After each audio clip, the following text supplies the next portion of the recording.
Bonjour à tous, aujourd'hui je vais vous présenter un cas clinique en biochimie sur le traitement du diabète. Tout d'abord l'énoncé, donc il s'agit de Madame J, 30 ans, qui est suivie pour un diabète de type 1 depuis ses 13 ans. Son traitement habituel comprend de l'Humalog QuickPen, qui est une insuline Lispro, ce traitement comprend également du Lantus Solostar, qui est une insuline glargine, également des bandelettes de Ketodiastix, du Glucagen Kit, et ainsi que le matériel associé, c'est-à-dire les lancettes, les bandelettes, le coton, de l'antiseptique et des aiguilles de 6 mm. Alors, tout d'abord, il y a plusieurs mots-clés à retenir dans cet énoncé. Donc, on voit que c'est une patiente atteinte d'un diabète de type 1.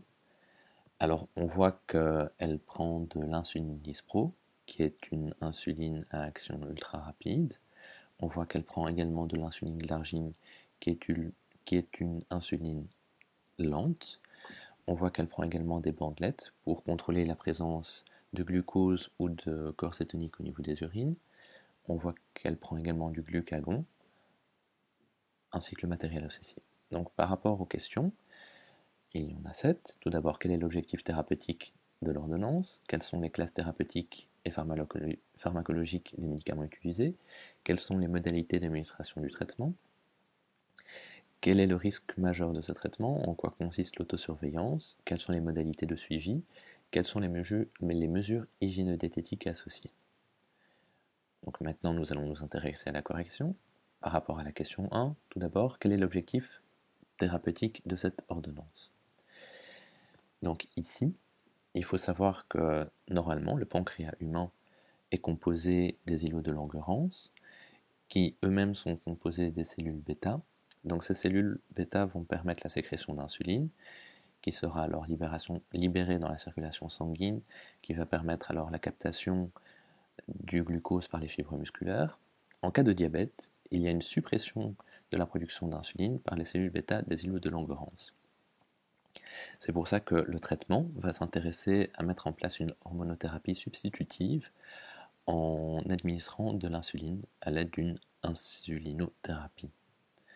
Alors l'objectif thérapeutique principal, c'est tout d'abord le contrôle glycémique, c'est-à-dire qu'il faudra faire un maintien de la glycémie entre 3,9 et 5,5 mmol par litre, ce qui correspond à une concentration entre 0,7 et 1 g par litre.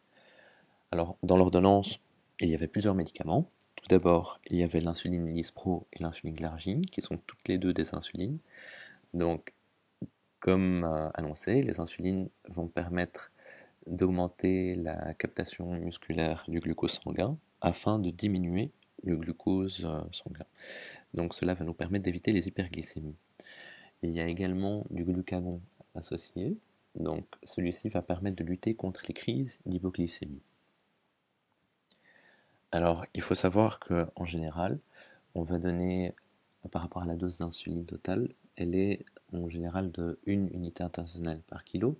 Cependant ici, dans l'ordonnance, elle était de 44 unités internationales, donc ce qui est c'est une dose légèrement inférieure au poids de la dame, de la patiente.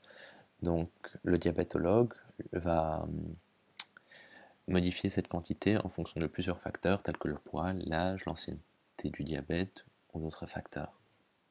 Par rapport à la deuxième question, quelles sont les classes thérapeutiques et pharmacologiques des médicaments utilisés? Donc ici, la patiente, elle prend une insulinothérapie suivant le schéma basal-bolus.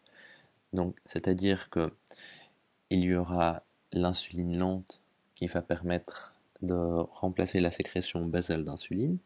Il y aura également l'administration d'insuline rapide qui, quant à elle, vont permettre de couvrir la sécrétion d'insuline après les repas.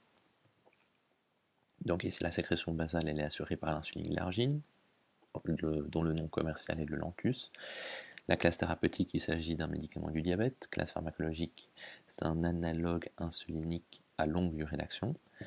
L'administration se fait par auto-injection subcutanée. Le délai d'action, il est long, c'est-à-dire qu'il est compris entre 20 et 24 heures.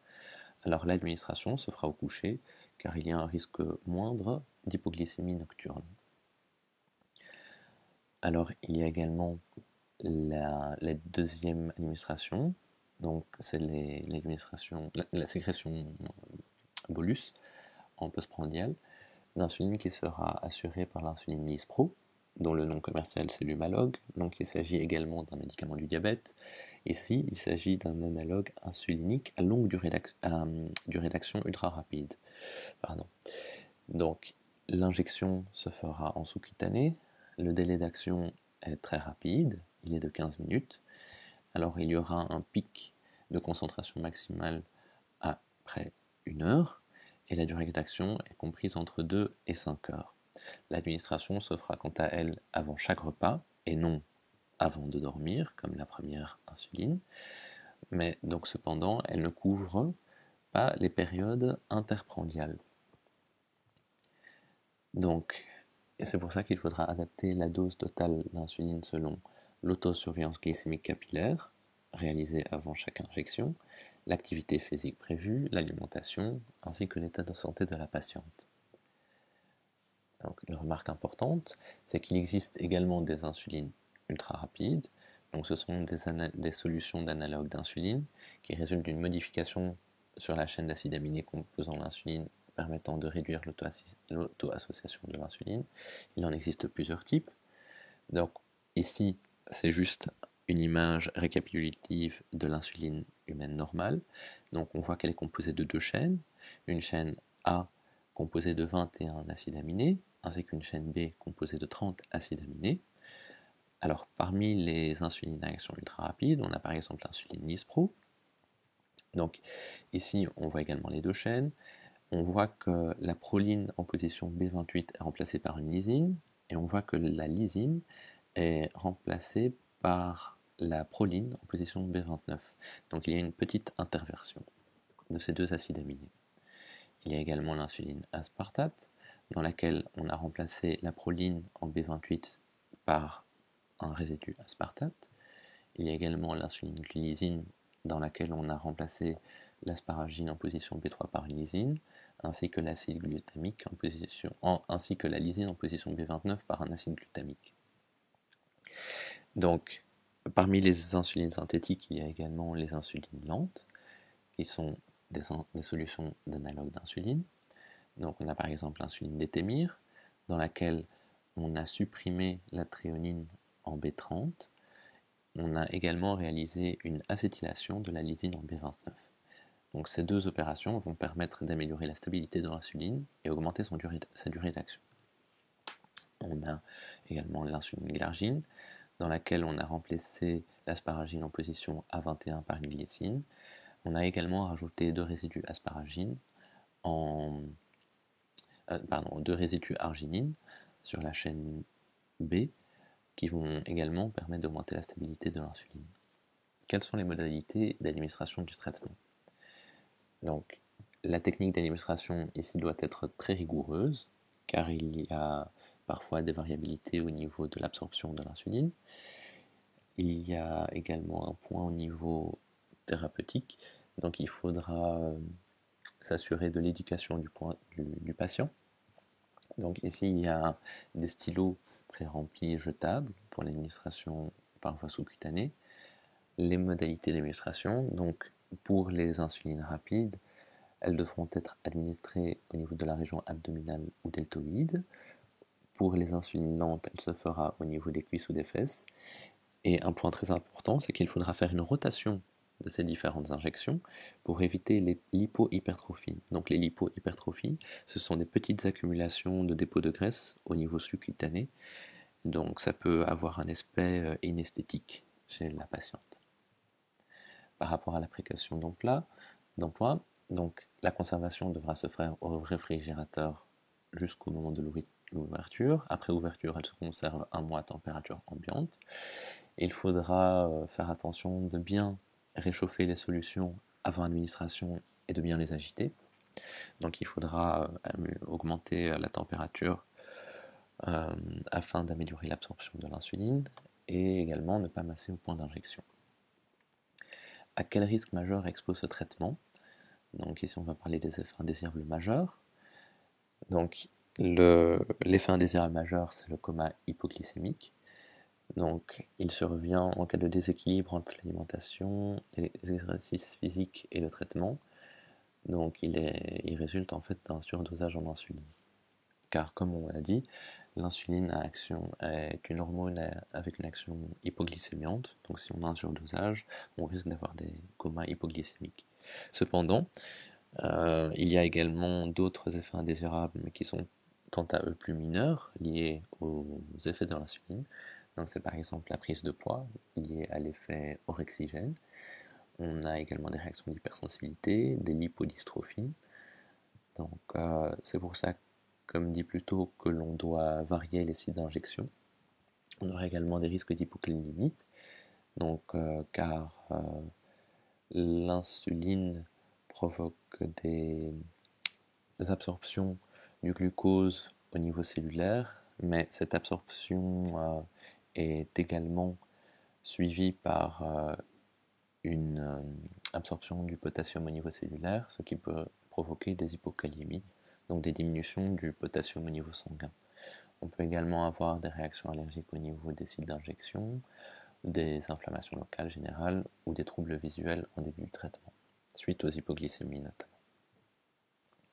Par rapport à la question 5, en quoi consiste l'autosurveillance de cette pathologie?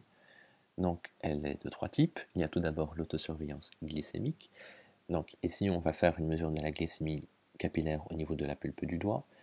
Il y a trois buts. Tout d'abord, un but de suivi du diabète. Donc, c'est-à-dire que chaque résultat sera notifié au niveau d'un cahier. On pourra alors faire une estimation de la glycémie moyenne du patient. On pourra alors gérer les situations d'urgence et adapter les doses d'insuline. On pourra également réaliser cette autosurveillance avant chaque injection d'insuline, donc c'est-à-dire qu'on la fera au moins 4 fois par jour. Donc les autres autosurveillances, c'est l'autosurveillance urinaire. Donc on verra l'apparition de corps cétoniques au niveau des urines en cas d'hyperglycémie. C'est pour ça que l'ordonnance comprenait des bandelettes de kétodiastix. Il y a également une autosurveillance clinique. Donc le patient pourra notifier par exemple l'apparition de neuropathie ou de soucis de diminution de sensibilité au niveau des pieds notamment. Donc il faudra essayer de suivre ça afin de diminuer le risque d'amputation. C'est pour ça que l'éducation thérapeutique est indispensable pour l'autosurveillance. Alors ici, ce sont les objectifs à atteindre chez les patients jeunes. Donc ici, il y a le tableau. On fera également le suivi à l'aide de l'hémoglobine glyquée. Donc celle-ci doit être inférieure à 6,5%. C'est un reflet de la glycémie sur 3 mois. Donc c'est un paramètre qui est assez pratique. Alors on étudiera également le nombre d'hypoglycémies au cours de la semaine. Donc ces hypoglycémies modérées doivent être les plus faibles possibles. Alors c'est pour ça qu'on fera également des autocontrôles. En général, on en fera 4 par jour ou même plus, avec des injections 3 fois par jour ou même plus. Quelles sont les modalités de suivi de cette pathologie? Donc, l'objectif du suivi est de vérifier le contrôle glycémique et les dépistages et complications. Alors, le suivi se fera de plusieurs manières. Donc, il y a tout d'abord le suivi biologique, dans lequel on va quantifier l'hémoglobine glyquée. Donc, on fera alors un dosage tous les 3 mois. Donc, comme dit plus tôt, c'est un reflet de la glycémie à long terme. On pourra également faire une exploration des anomalies lipidiques qui se fera une fois par an. Donc, cette exploration comprendra les anomalies, les aspects du sérum, voir est-ce qu'il est clair, lactescent, opalescent. Donc, cet aspect sera fonction de la quantité de triglycérides. Si on a un fort taux de triglycérides, on verra alors un aspect lactescent ou opalescent du sérum. On étudiera également le cholestérol total, HDL et le LDL. Donc, parce qu'il faut savoir que les patients diabétiques ont souvent des dyslipidémies, donc ils ont des troubles du bilan lipidique, justement. C'est suite à ces hyperglycémies qui peuvent modifier le taux de triglycérides sanguins. Alors, par rapport à la surveillance de la fonction rénale, elle se fera une fois par an. Donc, en pratique, on évaluera le débit de filtration glomérulaire à l'aide de la clearance de la créatinine. Donc, on pourra également faire un suivi de la TSH. Il se fera une fois par an. C'est parce que le diabète de type 1 reste une maladie auto-immune et les maladies auto-immunes sont souvent associées à, à d'autres pathologies auto-immunes. Donc, c'est pour ça qu'il faudra faire un bilan complet. Alors, il y a également le suivi clinique. Donc, on fera un examen des pieds et des réflexes ostéotendineux pour prévenir des neuropathies. On pourra également faire la palpation des poux, la recherche d'infections, car le diabète, encore une fois, peut provoquer des petites immunodépressions. Ensuite, le taux de glucose sanguin élevé peut augmenter le risque d'infection, encore une fois. C'est notamment le cas des infections urinaires. Alors, par rapport au suivi paraclinique annuel, donc on réalisera également un contrôle ophtalmologique pour rechercher les rétinopathies et on fera également un électrocardiogramme de repos.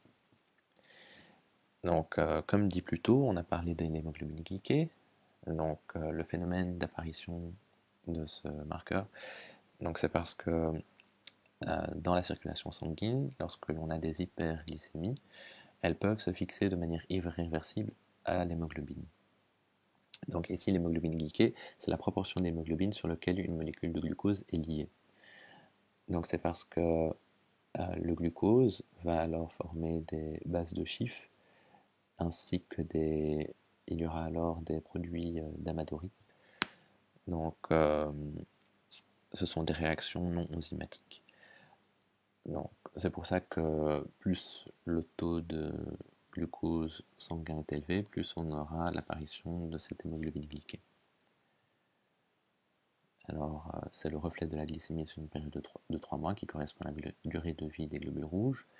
Cette hémoglobine glyquée va permettre d'évaluer l'équilibre glycémique des patients. L'objectif est d'avoir un taux de cette hémoglobine inférieur à 7%.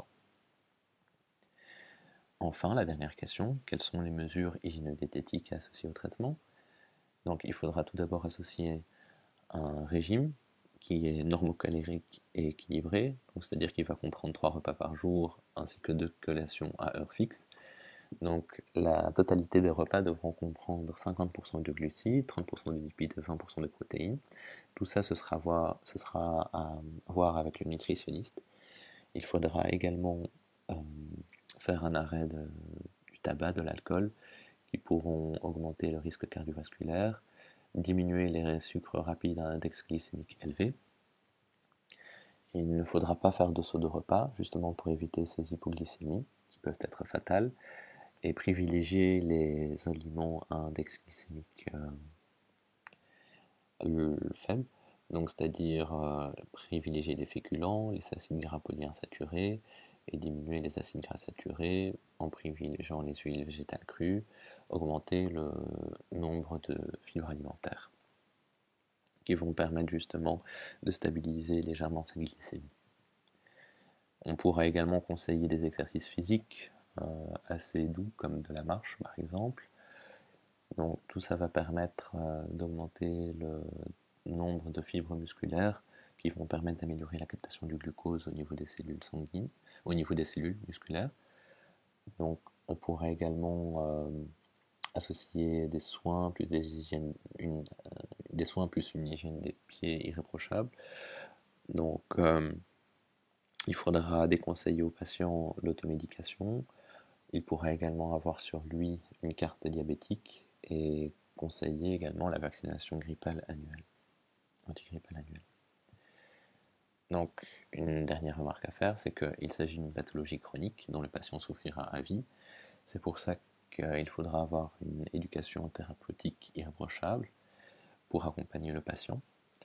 Alors, on pourra également réaliser ces séances vont porter sur plusieurs thèmes, tels que l'apprentissage des gestes techniques lors des auto-injections d'insuline.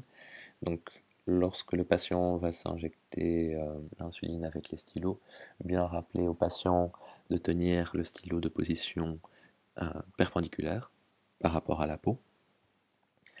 Donc, par rapport à la gestion de la maladie, bien adapter le traitement en fonction de la glycémie capillaire, en fonction de l'activité physique. On pourra également faire une adaptation de l'alimentation et des autres mesures hygiéno-diététiques.